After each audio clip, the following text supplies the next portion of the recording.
जय हिंद साथियों, exam day पर आपका फिर से स्वागत है। तो जैसा कि आपको पता ही होगा कि जो दिल्ली पुलिस कांस्टेबल के लिए जो क्लासेस चल रही हैं उसमें हमने 100 क्वेश्चन पिछली 2 क्लासों में कवर करा दिए गए हैं। तो आइए देखते हैं अब इस क्लास में हम जो 50 क्वेश्चन हैं उनको करेंगे। तो आपने अभी तक हमारे चैनल को सब्सक्राइब नहीं किया हो तो प्लीज़ हमारे चैनल को सब्सक्राइब करें और वीडियो को लाइक करें। तो आइए देखते हैं बिना देरी करें। तो इसमें ये आज का पहला क्वेश्चन है, एंजाइम होते हैं। तो एंजाइम क्या होते हैं? इसमें 4 ऑप्शन आपको दिए गए हैं, सूक्ष्मजीव, फफूंदी, अकार्बनिक यौगिक, प्रोटीन। तो इसमें जो एंजाइम होते हैं वो आपके प्रोटीन होते हैं। तो इसका सही आंसर होगा आपका क्वेश्चन नंबर 101 का आंसर सही डी, प्रोटीन। एंजाइम होते हैं प्रोटीन। इसके बाद देखेंगे जो है अगला क्वेश्चन, निम्नलिखित में से कौन सी नियुक्ति भारत के राष्ट्रपति के अधिकार में नहीं है? तो कौन सी नियुक्ति भारत के राष्ट्रपति के अधिकार में नहीं है? तो इसमें 4 ऑप्शन दिए गए हैं आपको। भारत का मुख्य न्यायाधीश, अध्यक्ष, वित्त आयोग, थल सेना अध्यक्ष, लोक सेवा अध्यक्ष। तो इसमें आप सही आंसर बताएंगे जल्दी से जल्दी। इसमें इस बार मैं अपने ऑप्शन नहीं दिखा रहा हूँ इसमें आंसर, जैसे कि कई बच्चों की कमेंट आई थी कि सर इसमें जो टेस्ट लगाने का और भी मज़ा आएगा अगर आप ऑप्शन को छिपा लोगे। तो ऑप्शन हाइड करने हैं, जो मतलब जो सही ऑप्शन है, जो आंसर है उसको हाइड करना है आपको। तो मैंने हाइड कर रखा है, जल्दी बताओ। तो जो भारत का राष्ट्रपति का अधिकार नहीं है किसकी नियुक्ति करने के लिए, तो इसका सही आंसर होगा लोकसभा अध्यक्ष। लोकसभा अध्यक्ष को राष्ट्रपति नियुक्त नहीं करता है, ठीक है। इसका सही आंसर होगा लोकसभा अध्यक्ष। इसके बाद देखेंगे किस प्रदेश में पूरे वर्ष वर्षा होती है? तो किस प्रदेश में होती है? तो इसमें सही आंसर आपको जल्दी बताना है 4 ऑप्शन में से। पहला ऑप्शन है भूमध्य सागरीय, विषुवतीय, उष्णकटिबंधीय और शीतोष्ण। तो इसका सही आंसर होगा आपका ऑप्शन नंबर बी, विषुवतीय। इसका सही आंसर होगा। इसके बाद देखेंगे अगला, इसका आंसर भी आपको चमक गया होगा, निम्नलिखित में से कौन सा दर्द का निवारण करता है? तो इसमें सही आंसर होगा एनाल्जेसिक, यानी कि ऑप्शन नंबर 20 का बिल्कुल सही आंसर होगा।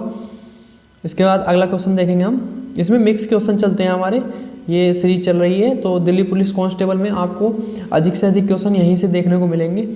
तो इसलिए आप कोई भी क्लास मिस ना करवाओ, इसलिए हमारे चैनल को सब्सक्राइब कर लें और बेल आइकन को ऑन कर लें, ठीक है। और अपने दोस्तों के साथ ज़्यादा से ज़्यादा शेयर करें। इसके बाद है कटरीना नाम दिया गया है। तो कटरीना नाम किसको दिया गया है? तो ये ऑप्शन नंबर डी जो है प्रबंधक, इसको कटरीना नाम दिया गया है। इसके बाद अगला देखेंगे, मानव शरीर की सबसे बड़ी मिश्रित ग्रंथि कौन सी है? तो मानव शरीर की सबसे बड़ी मिश्रित ग्रंथि कौन है? तो इसका सही आंसर आपका होगा यकृत। यकृत सबसे बड़ी मिश्रित ग्रंथि है। और इसमें बता दूं मैं, जो कोशिका का कब्रिस्तान जो होता है वो कौन सा होता है? प्लीहा। इसको भी आप याद रखेंगे। तो इसका ऑप्शन नंबर डी, मानव शरीर की सबसे बड़ी मिश्रित ग्रंथि यकृत। इसके बाद है अगला 107, क्वेश्चन नंबर 107 है, किलोवाट घंटा एक यूनिट है। तो किलोवाट घंटा किसकी यूनिट है? तो भाई आप बताओगे। तो किलोवाट घंटा जो यूनिट है आपकी वो है ऊर्जा की। तो इसका सही आंसर होगा ऑप्शन नंबर ए, ऊर्जा की। तो बल का मात्रक आपको पता ही होगा, न्यूटन। और इसी प्रकार से आप शक्ति का जो मात्रक है उसको आप कमेंट बॉक्स में बताओगे कि शक्ति का जो एक मात्रक है वो क्या होगा? मरकरी। इसके बाद है अगला क्वेश्चन, मरकरी है। तो मरकरी क्या है? ठोस धातु है, द्रव धातु है, अधातु है, क्या है? तो इसमें सही आंसर इसका होगा जो मरकरी है एकमात्र ऐसी द्रव धातु है जो द्रवित रूप में पाई जाती है। तो मरकरी क्या होगी? द्रव धातु। ऑप्शन नंबर डी इसका सही आंसर होगा। पहले अविश्वास प्रस्ताव और दूसरे अविश्वास प्रस्ताव के बीच में कितना अंतर होना चाहिए? तो इसमें दे रखे हैं आपके ऑप्शन 3 महीने, 9 महीने, 2 महीने, 6 महीने। तो पहले अविश्वास प्रस्ताव और दूसरे अविश्वास प्रस्ताव के बीच में आपका 6 मंथ का जो टाइम पीरियड होता है वो अंतर होता है। इसका सही आंसर होगा ऑप्शन नंबर डी, 6 मंथ। इसके बाद है बॉल पेन किस सिद्धांत पर काम करता है? तो जो आपका बॉल पेन होता है जिससे कि आप लिखते हो वह किस सिद्धांत पर कार्य करता है? तो वो किस सिद्धांत पर काम करेगा उसको देखेंगे आप। तो उसका सही आंसर होगा ऑप्शन नंबर डी, पृष्ठीय तनाव। पृष्ठीय तनाव के आधार पर बॉल पेन जो है इसका सिद्धांत कार्य करता है। तो आप इसका सही आंसर लगाएंगे ऑप्शन नंबर डी। इसके बाद है निम्नलिखित में से कौन सा स्थान भारत में पुर्तगालियों का मुख्यालय था। तो इसका सही आंसर क्या होगा। तो इसमें 4 ऑप्शन दिए गए हैं, गोवा, कन्नौर, कालीकट, कोचीन। तो इसमें जो पुर्तगालियों का जो मुख्यालय था वो कहाँ था आपका, गोवा। गोवा में पुर्तगालियों का मुख्यालय था। ऑप्शन नंबर ए सही था। इसके बाद है अगला, भारतीय संसद की लोक लेखा समिति का अध्यक्ष कौन होता है। तो लोक लेखा समिति का अध्यक्ष कौन होता है, इसमें 4 ऑप्शन दिए गए हैं आपको, विपक्षी दल का नेता, लोकसभा का अध्यक्ष, लोकसभा का उपाध्यक्ष, राज्यसभा का अध्यक्ष। तो विपक्षी दल का नेता इसमें और लोकसभा अध्यक्ष, लोकसभा का उपाध्यक्ष, राज्यसभा का अध्यक्ष। तो इसमें 4 ऑप्शन दिए गए हैं। इसमें आपको बताना है कि संसद में लोक लेखा समिति का अध्यक्ष कौन होता है। तो इसका सही आंसर होगा, आप जल्दी बताएंगे। तो ऑप्शन नंबर ए, विपक्षी दल का जो नेता है वो लोक लेखा समिति का अध्यक्ष होता है। इसके बाद है इंग्लैंड में हाउस ऑफ कॉमन्स द्वारा भारत के किस गवर्नर जनरल पर महाभियोग चलाया गया था। तो इस क्वेश्चन को आप मोस्ट इंपोर्टेंट लगा लेंगे, क्योंकि एकमात्र जो गवर्नर जनरल था जिस पर महाभियोग चलाया गया था तो वो कौन था, वॉरेन हास्टिंग। वॉरेन हास्टिंग जो था इस पर जो है महाभियोग चलाया गया था। तो इसका सही आंसर होगा option number A, Warren Hastings. इसके बाद है अगला क्वेश्चन, भारत में किस राज्य की समुद्री तटरेखा सबसे लंबी है। तो किसकी जो समुद्री तटरेखा सबसे लंबी है तो आप बताएंगे। तो इसका सही आंसर होगा गुजरात। तो गुजरात जो है उसकी समुद्री सीमा सबसे लंबी है, तटरेखा सबसे लंबी है। इसके बाद देखेंगे हम अगला क्वेश्चन है, वायु में हाइड्रोजन जब जलने लगती है तब क्या पैदा करती है। तो यानी कि वायु में हाइड्रोजन जलने से क्या पैदा होगा, तो आपका ऑप्शन नंबर बी, यानी कि जल जो है पैदा होगा। तो इसका सही आंसर होगा ऑप्शन नंबर बी, जल। इसके बाद देखेंगे पन्ना मध्य प्रदेश का एक बहुत महत्वपूर्ण स्थान है, यह किस खदान के लिए प्रसिद्ध है। तो इसमें ऑप्शन दिए गए हैं आपको 4। पहला ऑप्शन है सोना, दूसरा हीरा, चांदी, लोहा। तो इसमें जो पन्ना है, पन्ना किसकी खदानों के लिए प्रसिद्ध है, ये हीरे की खदानों के लिए प्रसिद्ध है। तो इसका ऑप्शन नंबर बी होगा बिल्कुल सही। इसके बाद है निम्नलिखित में से किसको आरबीसी का कब्रिस्तान कहा जाता है। देखो मैंने आपसे पहले ही पूछा था कि आरबीसी का कब्रिस्तान किसे कहा जाता है, प्लीहा को। और सबसे बड़ी मिश्रित ग्रंथि कौन सी है, तो वह आपकी होगी यकृत। इसके बाद देखेंगे आप अगला क्वेश्चन, तो इसका सही आंसर होगा प्लीहा। इसके बाद है अगला क्वेश्चन है 118, शरीर के साथ संपर्क में रिपिट्स ठंडी अनुभूति देता है क्योंकि वह क्या है एक। तो इसका सही आंसर होगा अत्यंत बाष्पशील है। इसके बाद अगला क्वेश्चन देखेंगे हम। अगला क्वेश्चन है तंबाकू का धुआं स्वास्थ्य के लिए हानिकारक है क्योंकि उसमें मौजूद होता है। तंबाकू के धुएं में क्या मौजूद होता है, यानी कि सिगरेट के धुएं में भी वही मौजूद होता है। तो उसका क्या नाम है, निकोटिन। निकोटिन जो है धुएं में उपस्थित होता है सिगरेट और तंबाकू के। तो ऑप्शन नंबर सी इसका सही आंसर होगा। इसके बाद है पाल तथा लाल अत्यंत प्रमुख नेता थे। तो ये किस से संबंधित थे, स्वराज पार्टी से, मिलिटेंट नेशनल पार्टी से, गदर पार्टी से, कांग्रेस पार्टी से। तो इसका आंसर आप कमेंट बॉक्स में देंगे। इसके बाद देखेंगे हम अगला, गलसुआ मम्प्स एक वायरल रोग है जो सूजन पैदा करता है। तो यह सूजन किस में करता है, तो इसका ऑप्शन नंबर ए कर्णपूर्व यानी कि पैरोटिड ग्रंथि में। गलसुआ रोग पैरोटिड ग्रंथि, इसका सही आंसर होगा ऑप्शन नंबर ए। इसके बाद है 1417 में बहमनी राज्य का दौरा करने वाला पहला यात्री कौन था। तो यानी कि 1417 में बहमनी राज्य का दौरा करने वाला यात्री कौन था, तो इसका सही आंसर होगा अथनेसियस निकितिन।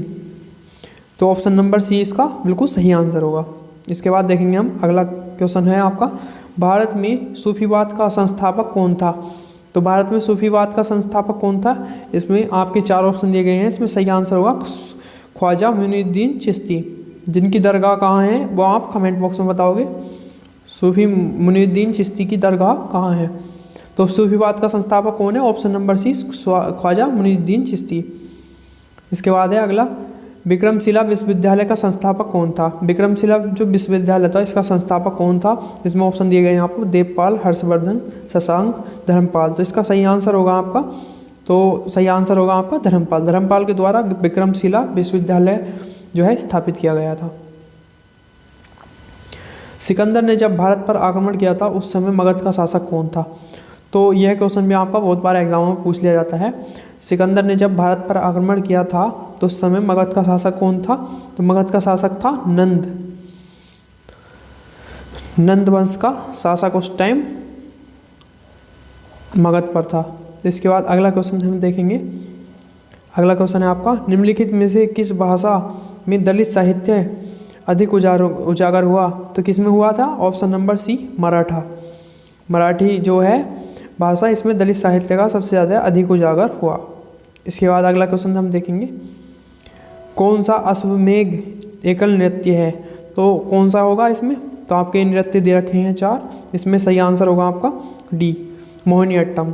तो इसमें आपको हम इस क्लास में आपको फास्ट रिवीजन करा रहे हैं, तो इसलिए आप ज़्यादा से ज़्यादा अपने दोस्तों के साथ शेयर कीजिएगा। कम समय में ज़्यादा रिवीजन करने के लिए हमारे साथ जुड़े रहिएगा और हमारे चैनल को सब्सक्राइब कर लें, जिससे कि अगली इंपॉर्टेंट वीडियो आप मिस ना कर पाओ।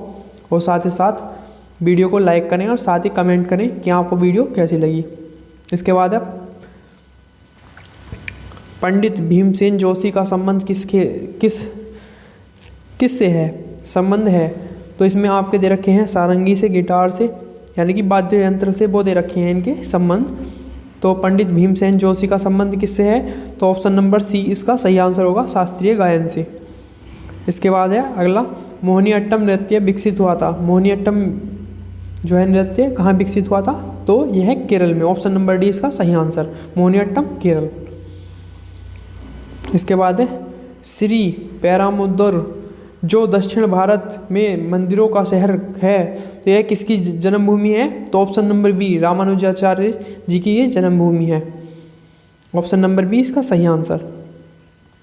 इसके बाद है ईसवी संवत की 5वीं सदी में जन्मे हुए आर्यभट्ट थे, कौन थे? तो प्रसिद्ध गणित शास्त्री और खगोलवर्ता। ऑप्शन नंबर सी इसका सही आंसर। पलवल राजाओं की राजधानी थी, पलवल राजाओं की राजधानी कौन सी थी? तो इसमें आपको 4 ऑप्शन दिए गए हैं, तो इसका सही आंसर होगा आपका option number C, Kanchipuram. Kanchipuram Pallava राजाओं की राजधानी थी। इसके बाद है दिव्य जीवन संघ के संस्थापक कौन थे? दिव्य जीवन संघ के संस्थापक कौन थे? तो इसमें आपके ऑप्शन दे रखे हैं, रामकृष्ण परमहंस, स्वामी शिवानंद, स्वामी विवेकानंद, मदर टेरेसा। तो दिव्य जीवन संघ का संस्थापक कौन है? ऑप्शन नंबर बी, स्वामी शिवानंद। इसके बाद है किनके शासनकाल में वर्धमान महावीर और गौतम बुद्ध दोनों ने अपने सिद्धांतों पर प्रवचन दिए? तो किसके शासनकाल में दिए हैं? ये ऑप्शन नंबर ए इसका अजातशत्रु इसका सही आंसर होगा। तो ऑप्शन नंबर ए अजातशत्रु।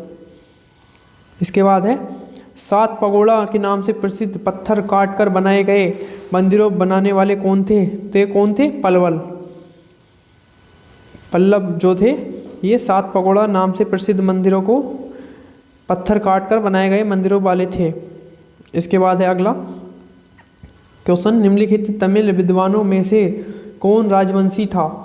तो कौन राजवंशी था तमिल विद्वानों में से? तो आपको 4 ऑप्शन दिए गए हैं, इसमें सही आंसर होगा इसमें एलंगो। ऑप्शन नंबर सी इसका सही आंसर होगा। इसके बाद है वैदिक काल में सामाजिक विभाजन का आधार था। तो वैदिक काल में सामाजिक जीवन किस आधार पर विभाजित होता था? तो इसमें 4 ऑप्शन दिए गए हैं, जन्म, संपत्ति, व्यवसाय, इनमें से कोई नहीं। तो व्यवसाय के आधार पर सामाजिक विभाजन आधार था वैदिक काल में। इसके बाद है दक्षिण भारतीय द्वीपकल्प में द्रविडियन पद्धति के स्थापन और शिल्प का प्रारंभ करने वाला कौन थे? तो द्रविडियन पद्धति का जो संस्थापक, स्थापत्य और शिल्प का प्रारंभ करने वाला कौन था? इसका ऑप्शन नंबर ए होगा, पल्लव। इसके बाद है अगला ऑप्शन, निम्नलिखित में से कौन विजयनगर राज्य संस्थापक था? तो यानी कि विजयनगर राज्य की जो स्थापना की थी वो किसने की थी? तो 2 भाई हुआ करते थे, हरिहर और बुक्का। इसमें ऑप्शन नंबर बी, हरिहर इसका सही आंसर होगा। इसके बाद है अगला, ईसवी संवत की 11वीं सदी में चित्रकाम जिस विख्यात शिव मंदिर खोजे गए थे वह हैं कहाँ हैं? तो ये तंजावुर, ऑप्शन नंबर सी इसका सही आंसर होगा। इसके बाद है अगला, निम्नलिखित में से किस ग्रीक शासक को चंद्रगुप्त मौर्य ने हराया था? तो उस ग्रीक शासक कौन था जिसे चंद्रगुप्त मौर्य ने हराया था? ऑप्शन नंबर बी सेल्यूकस, इसका सही आंसर होगा। इसके बाद है 142 में गीत गोविंद गीतिकाव्य में कवि कौन है? तो कौन है इसमें? 142 का जो ऑप्शन नंबर बी जयदेव, तो यानी कि गीत गोविंद के रचनाकार कौन है? जयदेव, इसका सही आंसर ऑप्शन नंबर बी। इसके बाद है ऋग्वेद काल के देवता कौन है? तो ऋग्वेद में आपको इंद्र देवता और अग्नि देवता दो को जो प्राथमिकता दी गई है, तो ऋग्वेद काल के जो देवता होंगे इसमें इंद्र और अग्नि, ऑप्शन नंबर सी इसका सही आंसर होगा। इसके बाद महात्मा बुद्ध के प्रभाव से गणिका बौद्ध भिक्षुणी बन गई थी, उसका क्या नाम था? उसका ऑप्शन नंबर ए आम्रपाली उसका नाम था। इसके बाद है बीरबल का असली नाम क्या था? तो बीरबल का असली नाम क्या था? महेश दास इसका असली नाम था। इसके बाद वह पहला किला जो शिवाजी ने जीता था उसका नाम था, तो कौन सा किला था वो? ऑप्शन नंबर ए तोरण का किला था जो शिवाजी ने सबसे पहले जीत लिया था। इसके बाद राष्ट्रीय ज्ञान जनगण मन के प्रेरणता कौन है? तो जनगण मन किन के द्वारा लिखा गया है? प्रेरणता कौन है इसके? तो option number D Rabindranath Tagore. और साथ में आप बताओगे कि जो वंदे मातरम के जो प्रेरणता कौन है, इसका आंसर आप कमेंट बॉक्स में दोगे। इसके बाद है हैदर अली किस स्थान पर अपना स्नानागार स्थापित किया था? तो हैदर अली ने किस स्थान पर अपना स्नानागार स्थापित किया था? शस्त्रागार। हैदर अली ने किस स्थान पर अपना शस्त्रागार स्थापित किया था? तो इसका ऑप्शन नंबर डी डिंडीगुल में जो है अपना शस्त्रागार हैदर अली ने स्थापित किया था, ऑप्शन नंबर डी इसका सही आंसर होगा। इसके बाद है हड़प्पा की सभ्यता के बारे में कौन सी उक्ति सही है? तो हड़प्पा के बारे में कौन सी उक्ति सही है? उन्होंने अश्वमेध की जानकारी थी, गाय उनके लिए पवित्र थी, उन्होंने पशुपति का सम्मान करना आरंभ कर दिया था, उनकी संस्कृति सामान्यतः स्थिर नहीं थी। तो इसमें हड़प्पा की सभ्यता के बारे में उक्ति जो सही है, उन्होंने पशुपति का सम्मान करना आरंभ किया था, तो ऑप्शन नंबर सी इसका सही आंसर होगा। इसके बाद है लास्ट क्वेश्चन, जैनियों के पहले तीर्थंकर कौन थे? तो जैनियों के पहले तीर्थंकर कौन थे? तो ऋषभदेव इसका सही आंसर होगा। तो आपको क्लास कैसी लगी? इसमें आपको करा दी गए हैं हमने जो है आपको 150 क्वेश्चन तक इसमें कवर करा दिए गए हैं, यानी कि आपको 50-50 क्वेश्चन कर एक क्लास में आपको प्रोवाइड करा दिए गए हैं। तो आपको क्लास कैसी लगी जल्दी आप कमेंट बॉक्स में बताइएगा, और नेक्स्ट क्लास के लिए हमारे साथ जुड़े रहिएगा। हमारे चैनल को सब्सक्राइब करें और वीडियो को लाइक करें और ज़्यादा से ज़्यादा अपने दोस्तों के साथ शेयर करें। धन्यवाद, मिलते हैं नेक्स्ट वीडियो में।